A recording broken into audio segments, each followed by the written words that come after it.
Bonjour la famille, bonjour. Pardon, connectez-vous, connectez-vous. Moi, je commence à avoir marre de la vie là. Connectez-vous, pardon.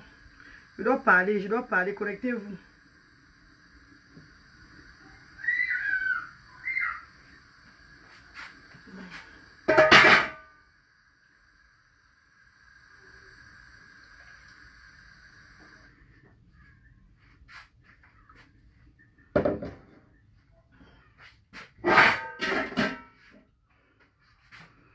Avant de commencer le direct ici là, je vais d'abord dire un truc.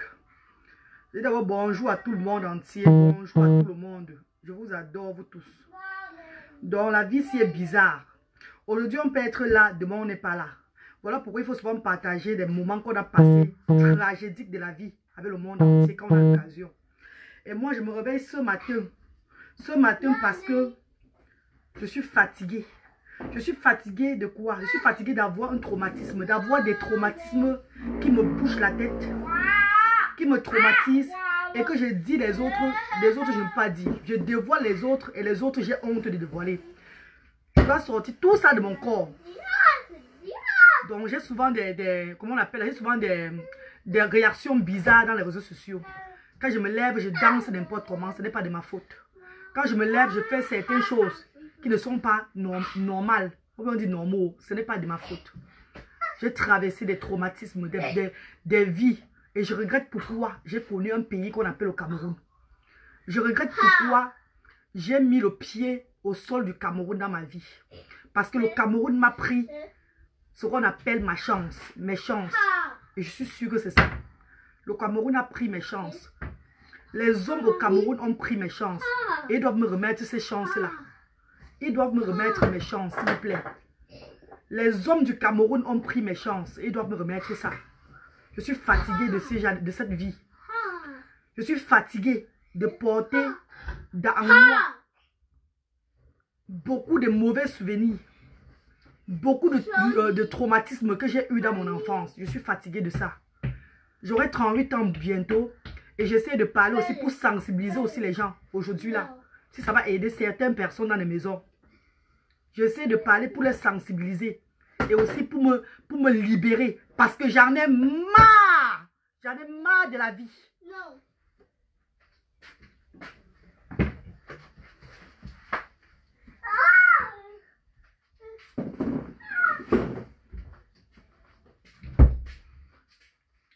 J'en ai marre de la vie. Ah oui, j'en ai marre. Je mets ces lunettes FDL du soleil aux yeux parce que je n'ai pas besoin de voir mes yeux pleins de larmes.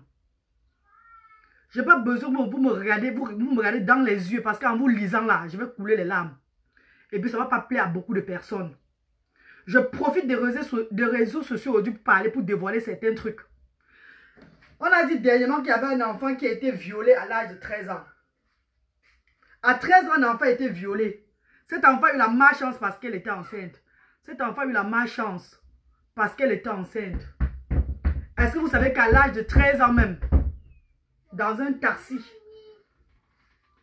au niveau de l'hôtel Arista, au Cameroun, hôtel Arista, je décide ce jour d'aller rendre visite à mon grand cousin à village.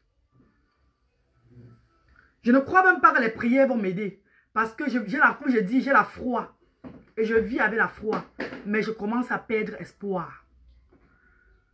Je commence à sentir que je m'approche vers la mort.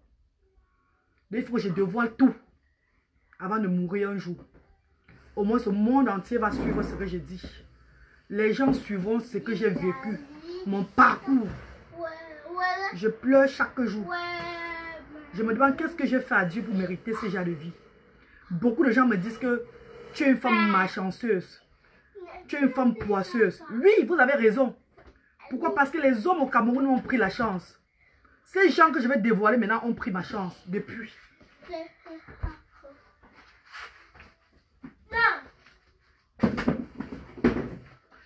Je fais partie des enfants de l'Afrique.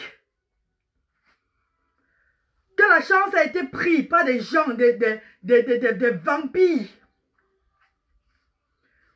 Aujourd'hui, j'ai l'air d'être heureuse devant le monde entier. Mais je meurs jour en jour quand je pense à mon parcours. Seigneur, qu'est-ce que j'ai fait pour mériter ça, mon Dieu? Qu'est-ce que j'ai fait pour mériter ce genre de vie? Qu'est-ce que j'ai fait pour mériter cette enfance aussi difficile? Est-ce que c'est moi qui ne vais pas par hasard arrêter le clou qui avait tué Jésus de Nazareth? Est-ce que je ne fais pas partie des démons?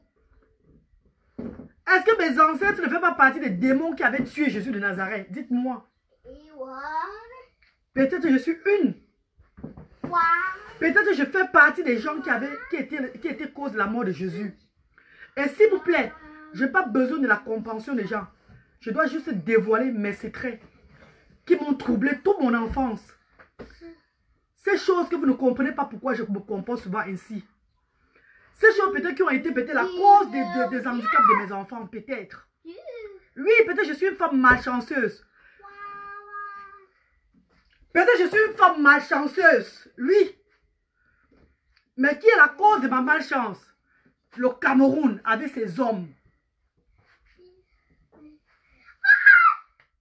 Soyez fiers de voir ma peau comme ça qui tombe, qui balance, avec plein de vergetures.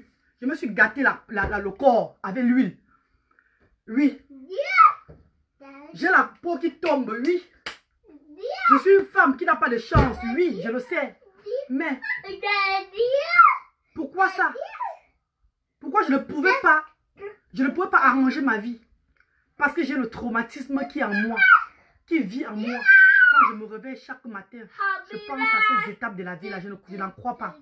J'essaye de mon mieux d'accepter la vie, mais parfois la vie me dépasse.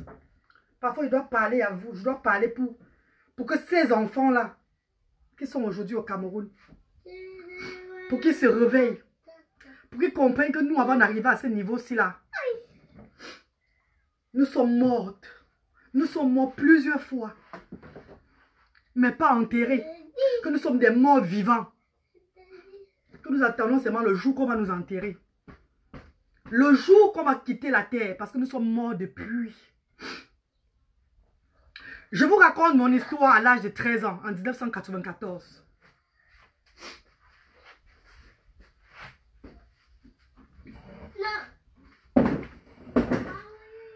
Jugez-moi dans les réseaux sociaux. Si vous voulez me juger, parlez tout ce que vous voulez parler. Mais au moins, vous saurez mon histoire. D'où je viens. Que je suis une des filles.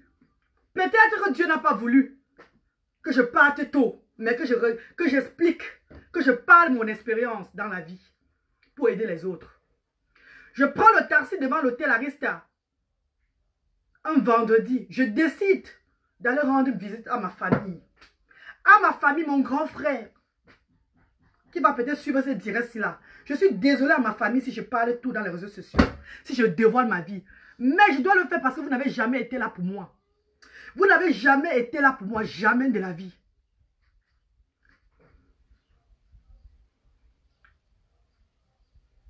Vous n'avez jamais été là pour moi. Jusqu'à aujourd'hui, personne n'est là pour moi. J'ai eu la chance de rencontrer les parents qui aident à lutter aujourd'hui là. Mais jusqu'à aujourd'hui, je pleure parce que je ne peux rien faire dans ma vie. Je suis traumatisée. Je me sens rejetée. Je ne sais pas. J'appelle chaque jour, j'écris chaque fois. Mais personne n'écoute. N'attendez pas le jour de ma mort. Hein, pour venir vous faire des témoignages, ou bien pour venir me lamenter, ou bien pour venir faire des trucs. Parce que je vous ai dit que j'avais besoin de vous dès le départ. Je vous ai parlé comme une femme qui est venue dans les réseaux sociaux, parler de ses problèmes. Vous vous êtes moqué de moi. Vous vous êtes moqué de moi. Vous me suivez. Vous êtes content de me suivre, de me voir pleurer chaque fois. Vous êtes content de me voir faire la folie chaque fois. Mais personne, vous ne pensez pas. Vous ne pensez pas que c'est une soeur qui a besoin d'aide. Qu'est-ce qu'on peut aussi faire pour mettre cette soeur-là à une place qu'il faut? Personne de vous. Ce que vous faites seulement, ce n'est que nous regarder chaque fois dans les réseaux sociaux et nous critiquer que nous avons atteint un niveau de folie. Est-ce que c'est un crime de venir parler ses problèmes, ses souffrances dans les réseaux sociaux? Quand on ne parle pas, on dit qu'on n'a pas parlé. Maintenant, quand on parle, on se moque de nous.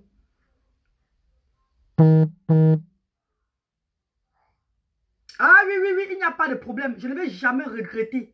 Car, parce que c'est que le jour où je vais mourir, les gens verront ça. Beaucoup des enfants regarderont cette vidéo-là. Celui qui n'est pas content de cette vidéo-là, c'est vous qui allez sortir de mon direct, s'il vous plaît. Parce que je n'ai pas besoin de vous.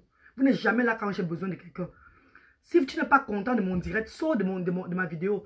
Même mes enfants regarderont ça. Même ma fille, quand elle va rentrer de l'école, peut-être pas aujourd'hui, mais plus tard, elle va regarder cette vidéo-ci là. Si je suis déjà morte. Mettez ça dans la tête, qu'il n'y a rien que je fais et que je regrette. Je me lève pour vous parler quelque chose. Avant de me réveiller le matin, mon cœur me dit, vas-y, affronte cette histoire-ci là. Je ne viens pour hasard vous parler. Si beaucoup d'entre vous sont bêtes bornées, moi peut-être je suis aussi bête bornée, mais j'ai quand même un cerveau aussi. Je réfléchis. Quand je me réveille le matin, avant de venir lancer une vidéo, ce n'est même pas moi qui fais. C'est cet esprit en moi qui me dit que aujourd'hui c'est le jour où tu dois parler. Pour sensibiliser. Tu dois parler. Ake Ouvert dernièrement a parlé d'une petite fille à l'âge de 13 ans qui a été violée et qui a porté la grossesse. J'étais dans le direct d'Ake Ouvert, je pleurais. Vous ne comprenez pas pourquoi je pleurais. Vous ne comprenez pas pourquoi je pleurais. Vous ne comprenez pas pourquoi je suis souvent les directs d'Ake Ouvert. Parce que beaucoup de gens qui avaient des histoires dans ce direct, dans cette émission-là, dévoiler leurs secrets, parler de leur vie. Et moi, cette vie-là, ça me concerne. Voilà pourquoi j'entre souvent à cœur ouvert pour ce direct. Ah oui, ça me concerne. Mes frères et sœurs, je prenais le taxi. Je ne sais pas si vous avez connu au Cameroun, à une époque au Cameroun là-bas, les gens qui prenaient les autres dans le taxi. Quand tu entres dans le taxi comme ça, on te demande que, on te dit que tu as la malchance. Je prends le taxi ce jour. Si vous vous reconnaissez en ça, dites-moi que oui, j'ai vécu ça. Si vous ne vous reconnaissez pas en ça, je vais vous dire pour aussi aider vos enfants, pour aider ces femmes-là de souvent contrôler les enfants. Quand ils prennent les taxis publics seuls là, de faire très attention. De ne pas souvent laisser les enfants prendre les taxis publics. J'entre dans un taxi, le chauffeur est devant, le chauffeur est là, et il y a un passager et un homme derrière et une femme. Quand j'entre au taxi pour Carrefour Village, la femme descend au terminus. Suivez-moi très bien. La femme descend au terminus. Dès que la femme descend au terminus, maintenant on m'amène, dès que la femme descend, le monsieur qui est à côté de moi a une Bible. Il me dit qu'il est pasteur. Il me dit que ma chérie, vous avez la malchance sur vous. Vous avez une tante qui met du blanc, qui va vous tuer. Votre nom il est très loin. On va vous tuer bientôt. Vous n'avez même plus un mois à vivre. Il dit que je n'ai même plus un mois à vivre à l'âge de 13 ans. Paniqué et choqué, je commence à pleurer. Je pleure. Il dit au monsieur là que toi, ta femme va faire l'accident. Au monsieur qui est devant là. Toi, ta femme va faire l'accident. Il dit à l'autre monsieur que ta femme va accoucher bientôt. Au chauffeur, ta femme va accoucher bientôt, mais elle va mourir avec les enfants. Le chauffeur dit que, waouh, monsieur, waouh, vous avez raison, pasteur. Ma femme est enceinte, pasteur. Waouh, c'est pasteur, vous avez raison. Waouh, moi, je vais faire comment? Le monsieur qui est à côté dit que, waouh, je vais faire comment pour arrêter l'accident là? Waouh, tout et tout là. Moi, maintenant, paniqué. Devant 3 hommes pas de la trentaine. Quand je voyais sur le visage de ces hommes-là, ils étaient au moins dans les 40 ans. 40 ans à mon temps. Je commence à paniquer, je pleure. Il me dit, ma fille, ne pleure pas, je vais sauver ta vie. Ne pleure pas, je vais sauver ta vie. Mais papa, je vais faire comment? Papa, je ne sais pas comment je vais faire. Papa, je ne rentre plus chez nous. Non, tu vas rentrer chez vous, mais je vais te libérer aujourd'hui. Disait le monsieur, je vais te libérer aujourd'hui. Merci papa, merci. Il dit, non, appelle-moi pasteur, c'est pasteur. Merci pasteur. Maintenant, il me dit, écarte tes fesses dans le taxi. J'enlève mon caleçon, il m'enlève le caleçon aux fesses. Il écarte mes fesses. Il envoie sa main dans mon cul. Il envoie sa main loin dedans là. Il sort un truc. Je ne sais pas ce qu'il avait sorti ou bien ce qu'il avait à sa main, c'était le fait qu'il me faisait, je ne sais pas moi. Il sort un truc de mes fesses. Et ce truc qui sort là, il me montre un œuf.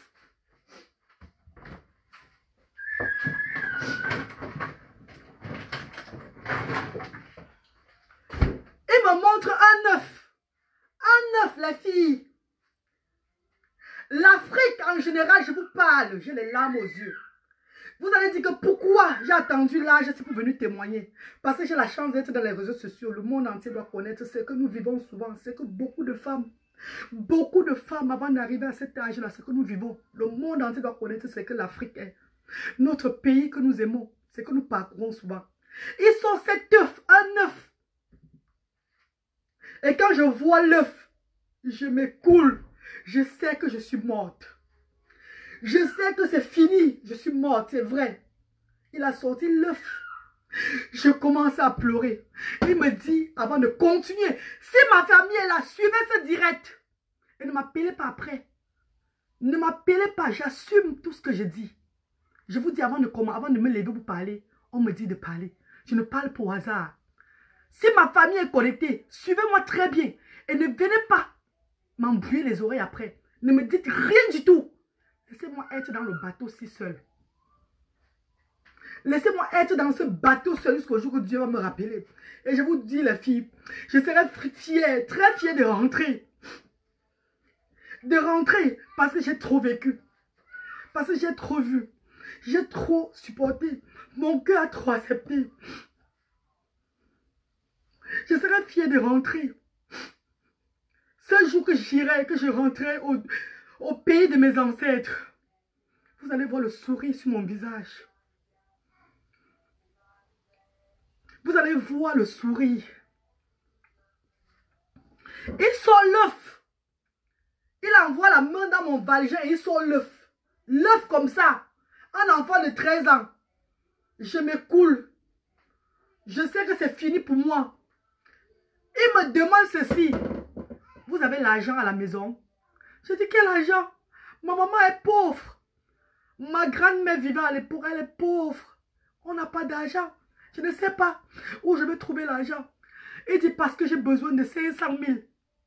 500 000 francs pour continuer le travail. Je dis, non, je n'ai pas. Je ne sais même pas alors où on va. Je n'ai même pas vu 50, même 10 000 depuis. Je ne sais pas. Je ne connais pas comment je vais faire. Il me dit, va à la maison fouiller. Et quand tu arrives à la maison, chut, ne parle à personne. Entre ses mains, tu fouilles. Tu vois l'argent. Ce que tu vas voir, tu prends, tu sors avec. Il garde devant la porte. J'entre à la maison. Ma mère perd son âme. Maman, désolée. J'entre à la maison avec cette tête d'enfant morte déjà. Ma mère me regarde. Elle me dit, il ne garde pas devant chez nous. Hein. Il garde un peu loin. Je descends. Il me dit, ne parle à personne. Tu parles. Tu es morte. Tu parles, tu tombes directement, tu meurs. J'entre à la maison. Ma mère me regarde comme ça. C'est comment tu as... Quel est ce jardin que tu as comme ça? Je dis à ma mère que non, il n'y a rien, il n'y a rien. Je fouille, je regarde, je pars dans la chambre de ma feu grand-mère. Paix à son âme, maman. Paix à son âme. Je fouille la chambre de ma feu grand-mère. Je ne vois rien. Je ne vois rien dans la maison. Je ressors là, dis, je n'ai rien vu. Cet homme me dit, allons quelque part, je vais t'aider plus. Seigneur. Seigneur, vous voulez suivre la suite? Vous voulez comprendre la suite? Je vais vous raconter la suite. Ces hommes m'amènent ils me ramènent à village. Dans une auberge à village. Auberge à village. Pourquoi vous les gens de l'auberge là, s'il vous plaît? Regardez souvent les gens qui entrent dans des auberges avec les enfants. Avec des jeunes enfants, s'il vous plaît. Pourquoi vous ne m'avez pas sauvé ce jour? Dès que j'arrive à l'auberge, ils vont payer l'hôtel. Ils vont payer l'auberge. La femme qui était au comptoir, avec l'homme les deux qui étaient au comptoir, là, ont regardé. Comme pour dire, mais c'est comment? Mais ça n'a pas empêché qu'ils prennent l'argent. Une chambre à l'auberge. Les trois hommes, le taximan, celui qui était à côté et le pasteur. Les troisième m'amènent dans la chambre. Ils m'amènent dans la chambre pour enlever la malédiction. Pour enlever la malédiction sur moi. Pour enlever la malédiction sur moi, les filles. Pour enlever la malédiction sur moi. Chacun m'a défoncé à son tour. Chacun m'a pris à son tour. Le pasteur m'a déviégé. Le pasteur m'a baisé. Le pasteur m'a déchiré le cul. Oui, je sais que tu ne veux pas que je parle sans dire, mais je veux parler. Je veux sauf que parler. J'ai dit, j'assume. Moquez-vous bien de moi. Mais au moins, vous saurez au moins mon histoire. Ce que je vis. Vous saurez au moins beaucoup de choses. Certains comportements dans les réseaux sociaux. Pourquoi il arrive que je fasse souvent certaines choses. Vous allez comprendre beaucoup de choses. Maman, je vais te prendre après, maman. Je sais que tu ne veux pas que je parle, mais il faut que je parle. Je vais te prendre après, ma chérie. Je suis désolée. Je vais te prendre après, ma soeur chérie. Je sais que tu me supportes beaucoup. Je sais que tu es toujours avec moi, chaque fois. Mais je ne veux pas des appels comme ça, maintenant, là. Je ne veux pas des appels. J'ai passé la nuit, toute la nuit, à ne pas dormir avec mon enfant. Déjà, l'autre enfant qui me traumatise. Et ce matin, je me réveille. Mes soeurs qui m'aiment bien ne veulent plus que je continue à parler cette histoire-là.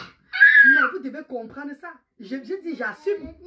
Mes soeurs ne veulent pas que je parle. Mes soeurs de réseaux sociaux sont en train de m'appeler que j'arrête de parler cette histoire. Mais je dois parler. Je dois parler parce que je vis avec ça depuis des années. Je dois parler parce que je suis traumatisée, parce que je suis fatiguée. Je suis fatiguée de ce genre de vie-là. I'm tired. Arrête to talk. Arrête to talk. Et j'assume ça. À pas me parler, à pas m'appeler pour parler. Qu'est-ce qu'on m'a encore fait? Rien du tout. Ma vie va continuer comme ça là. Quand je suis dépressée, quand je suis déprimée, on va m'appeler un psychologue. Le psychologue viendra me parler. Est-ce que le psychologue va arranger mes problèmes? Qu'est-ce que je fais? Je vais avoir une vie normale. Je devrais avoir une grande... Je ne devais pas être à mon niveau si aujourd'hui là. Non, je suis désolée. Je ne prends personne.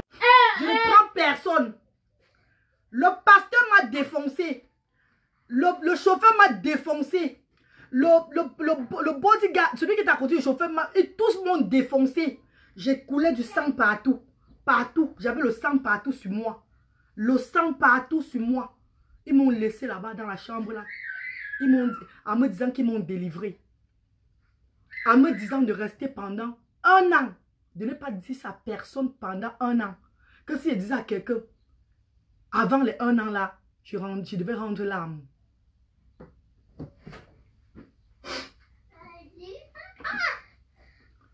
Me lever de la chambre de l'auberge, ça me dépassait. Le même auberge là, quand ces gens sont partis, ces gens me voyaient marcher un jar avec le sang partout. Ils m'ont demandé qu'est-ce qui ne va pas. Je ne pouvais pas leur parler. Je dis que je coule le sang.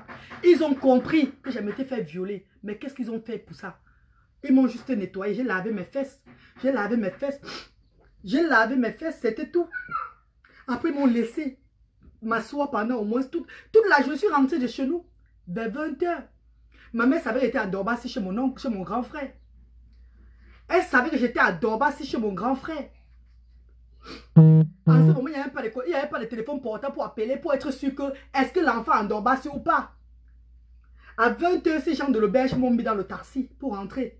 Quand je rentre maintenant, pendant des jours, je marche comme ça là. Ma mère ne comprend pas pourquoi. Je vais dire à ma mère que non, j'ai l'abcès là. J'ai l'abcès qui me fait mal là. Je ne peux pas parler à ma mère. Je ne peux pas dire que je me suis fait gâter. Qu'on m'a gâté là partout. Je ne peux pas dire. Je ne peux pas dire à un ami. Je ne peux pas dire aux camarades. Je ne peux pas dire. Je vis avec ce traumatisme. Je vis avec ce traumatisme pendant des années. Pendant des années, mon Dieu. Je vis avec ça pendant des années. Je vis avec ça pendant des années. Jusqu'à ce que je développe cette tumeur. Peut-être c'est même la cause. Pourquoi en 95, quand j'ai eu 14 ans, 1 an après, j'ai eu la sinusite chronique. J'ai développé cette maladie qui m'a déformé mon visage. J'avais trop dans la tête. J'avais trop dans la tête, mon Dieu. J'avais trop dans la tête. Est-ce que les enfants souvent méritent de vivre ça? Est-ce que c'est tous les enfants qui méritent de vivre ça? D'avoir une vie trop difficile. Depuis l'enfance, mon Dieu. Seigneur, s'il y a des enfants qui ont vécu comme moi là, ces femmes-là qui ont vécu comme moi et qui ne sont pas encore mortes, ne baissons pas les bras. Mon histoire ne fait que commencer. Je vous ai seulement raconté. Je vous ai seulement raconté une petite partie de mon histoire. Je vous ai raconté seulement un peu de moi. Ceux qui veulent se moquer de moi, moquez-vous de moi, il n'y a pas de problème. Et ceux qui ont vécu ça comme moi, ceux qui ont vécu ce passage dans notre Afrique, le continent noir de l'homme noir, Si vous avez vécu comme moi, vous avez eu ce passage, vous avez eu cette tragédie dans vos vies, mettons les genoux au sol. Prions pour que Dieu nous donne de la force. Parce que nos frères même, quand on les raconte, ils passent tellement le temps à se moquer de nous. Nos frères, quand on les dit ce qu'on a eu, demain ils prennent ça pour nous insulter. Demain ils prennent ça, ça devient un sujet de moquerie. Si tu es une femme, que tu as affronté cette vie comme moi là, n'aie pas honte. Parle de ta vie. Parle de ta vie s'il te plaît. Dis aux gens ce qu'on t'a fait. Ça va t'aider. Arrêtons de rester dans le noir. Ça fait partie de mon histoire, la reine galloise. Et j'ai dévoilé ça ce matin. Attendez les autres. J'espère que vous ne serez pas fatigués. J'espère que je ne vais pas mourir avant. Mais tant que je vivrai, je vais parler. Mon comportement dans les réseaux sociaux. Ma façon d'être dans les réseaux sociaux. Que ça ne vous surprenne. Ne soyez plus trop surpris par rapport à ça. Ça dépend de mon histoire, ce que j'ai vécu. J'essaye. Je ne peux qu'essayer chaque jour de vivre dans la paix. De vivre avec la tête apaisée. Beaucoup de gens diront que c'est bien fait pour toi. Mais si tu as vécu ça, ma soeur, sois forte. Les hommes du Cameroun ont pris mes chances. Les hommes du Cameroun ont pris mes chances. Oui, ils ont pris mes chances. Je me suis battue parce que j'avais une étoile pour arriver où je suis arrivée aujourd'hui là. C'est parce que j'avais déjà une étoile. Parce que Dieu m'avait désiré que je ne devais pas perdre ma vie comme ça là. Mais je sais que je devais être plus que ça. Je sais que je devais faire plus que ça. Mais les hommes ont pris mes chances. Je vais arrêter de parler pour le moment, c'est parce que mes soeurs ne sont plus contentes. Quand je dis mes soeurs, ces valeureuses femmes des abeilles qui sont dans les réseaux sociaux, qui m'écrivent là, ceux qui me supportent vraiment, sont en train de m'écrire d'arrêter. Parce qu'elles ne peuvent pas supporter. Mais au moins, je vous ai dit. Donc, cette petite fille qui est passée à cœur ouvert dernièrement, à 13 ans, à l'âge de 13 ans, qui a été violée là, ma chérie, tu n'es pas seule. Tu n'es pas seule, maman. Tu as eu la malchance parce que tu as porté la grossesse. C'est la malchance que tu as eue. Nous sommes nombreuses qui avons été violées. Violées. Castrées. Traumatisées. Aujourd'hui, le sexe pour moi ne me dit rien du tout. Si je ne suis pas vraiment amoureuse d'un homme, je ne ressens pas l'homme. Si je n'aime pas vraiment un homme sérieusement, je ne ressens pas l'homme. Parce que mes fesses ne fonctionnent même plus. Si je ne suis pas amoureuse, vraiment, je ne peux pas te ressentir. Désolée à tous ces hommes-là qui ont couché avec moi. Et que je n'ai pas eu le plaisir. J'ai trop menti, j'ai eu le plaisir avec eux, pourtant je n'avais pas de plaisir. Pour avoir le plaisir, pour moi, ce n'est pas facile. Ce n'est pas facile. Voilà pourquoi je suis toujours seule. Voilà pourquoi je suis toujours seule. J'assume ce que j'ai dit. Tu n'es pas content de mon direct, dégage. Parce que tu ne vis pas ma vie. Tu es seulement là pour sortir ta gueule pour me dire d'arrêter. Mais tu n'es pas dans ma vie. Tu ne vis pas ce que je suis en train de vivre là. J'assume. J'assume et j'assumerai toujours. Ah oui, je vais bien dormir aujourd'hui là. J'ai parlé encore j'ai dévoilé une histoire de moi. Parce que j'ai beaucoup d'histoires à vous dévoiler. Beaucoup de mon parcours. Ma vie n'a pas été facile. Mais au moins, j'ai dit au moins une des grandes parties aujourd'hui là. Merci infiniment mes chéris. Je vous adore. Et pour ceux qui veulent m'insulter là, insultez-moi, il n'y a pas de problème. Ça fait partie de ma thérapie. Et ma famille là, ne venez même pas vers moi hein, pour me parler des histoires. Parce que ma famille, c'est moi et mes enfants. J'ai compris ça depuis. Et je me bats pour ça. En bon entendeur, salut. Merci à vous.